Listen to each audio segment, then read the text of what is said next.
नमस्ते मित्रांनो, सर्व राघवेंद्र चव्हाण. आज कळंब गेट विघ्नहर्ता हॉटेलमध्ये आपण रेसिपीसाठी आलो. बरोबर शेतामध्ये हॉटेल आहे मोठं आणि तिथं मध्यभागी साप आलेला आहे. बघू आपण साप कोणता आहे.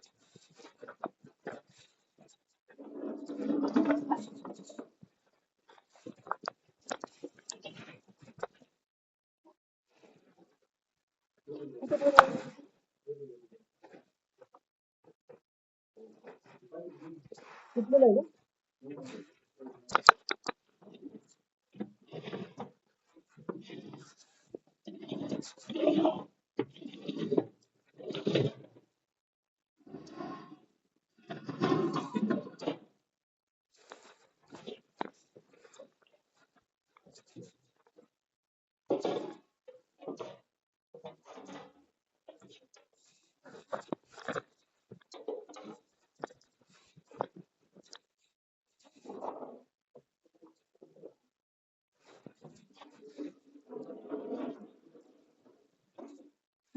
गावामध्ये आहे का?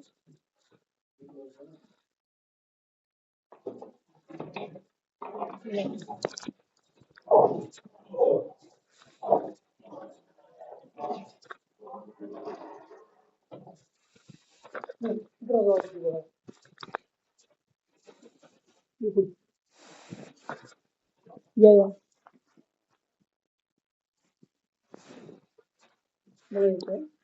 एक इंडियन स्पेशल कोबरा त्यासाठी घेतलं.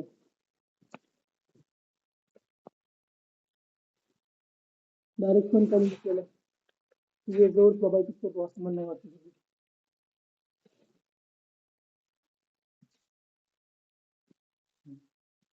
नागाचं विशेष म्हणजे 5.5 फुटापर्यंत होतो हा मित्रांनो. नीरो 24 आणि नागच ती जात आहे सापांमध्ये जी फणा काढते ती विषारी असते. ती नीरो 24 असते त्याच्या अंगामध्ये. ती काढी आपण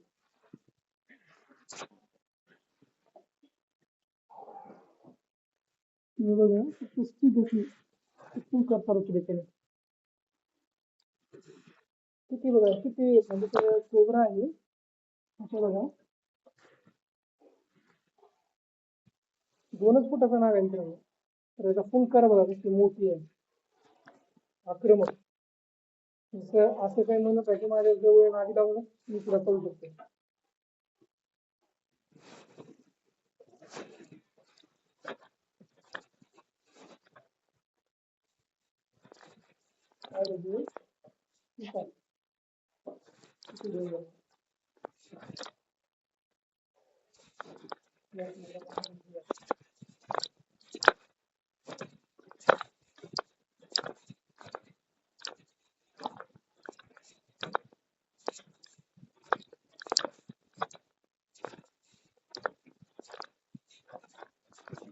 नागांमध्ये डायस्लेटिक कोबरामध्ये कॉमनली हे भेटत राहते.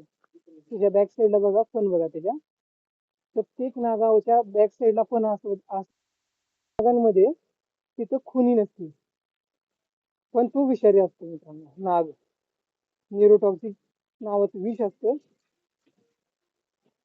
आणि हा इंडियन स्पेक्ट्रल कोबरा आहे. आणि ह्याला झुलॉजिकल नेम ह्याचं नाजा नाजा आहे. तर मित्रांनो हा जो साप आहे मोस्टली हॉटेल म्हणजे आता हॉटेल म्हणा किंवा घरांमध्ये म्हणा किंवा कुठले मानवी वस्तीच्या जवळ याचं रिझन आणि ते फक्त आहे अन्न. आता आपल्या मानवी वस्तीमध्ये जास्त प्रमाणात जे अन्न आहे ते खाण्याचं काम उंदीर करत राहतो, बेडूक करत राहतो. सॉरी माशा करत राहतात. त्या माशाला खायला बेडूक येत राहतात आणि त्या बेडकांना आणि उंदरांना खाण्यासाठी हे साप येत राहतात. निसर्गाच्या एका चक्रामधले कुंतुल्य भाग आहे. सगळे एकमेकाला कनेक्टिव्हिटी केलेली आहे. तिला फूड चेन म्हणलं जातं मित्रांनो. चला ह्या सापाला इथून घेऊन जाऊया, अशा ठिकाणी सोडूया जिथे हे सुरक्षित राहतील आणि माणसालाही आणि ह्यांनाही त्रास होणार नाही. आणि कुठे साप निघाला त्यांना मारू नका. जवळचे जे सर्प मित्र असतील त्यांच्याशी संपर्क करा, नाही तर वन विभागाचा संपर्क करा. वन विभागाचा नंबर आहे 1926. आम्ही ह्यांना मारू नका का म्हणतो, कारण की ह्याच्या ब्लड जिथे सांगतो ना मित्रांनो त्या ठिकाणी दुसरे जे साप आहेत अट्रॅक्ट केलं जातं. दुसऱ्या सापांना वाटते त्या ठिकाणी आपलं घर आहे, त्यामुळे त्या ठिकाणी साप येत राहतात. कारण की जुन्या काळातील लोक ही असं म्हणत होते की एक साप निघाला तर दुसरा साप निघणार, बदला घ्यायला येणार, असं म्हणत होते. त्या बी बनायचं रिझन की सापांना कोण मारू नये, कारण की नेचरचं एक समतोल राखण्याचं काम करतात मित्रांनो. तर ह्याला घेऊन जाऊया. भैया भरणी द्या ना, पाणी पाणी ओढून द्या ना.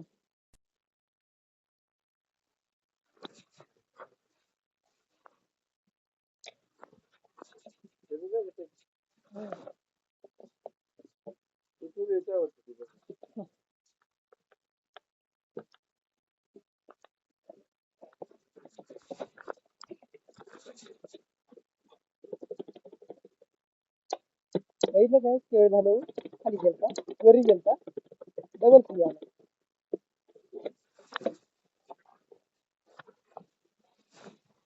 त्याला भीती नवीन ठिकाणी नवीन ठिकाणी जिथं साप निघाला. नमस्कार मित्रांनो, मी सर्पमित्र राघवेंद्र चव्हाण.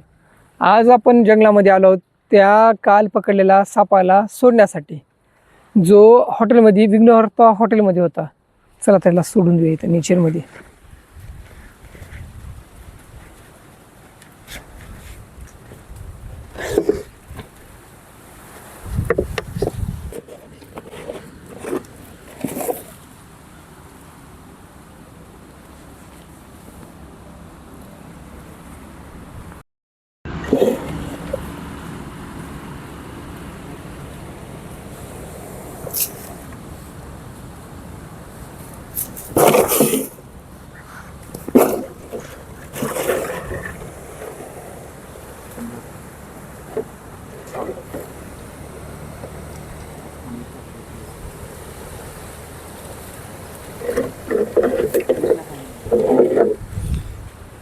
ते एक दुसऱ्या गावात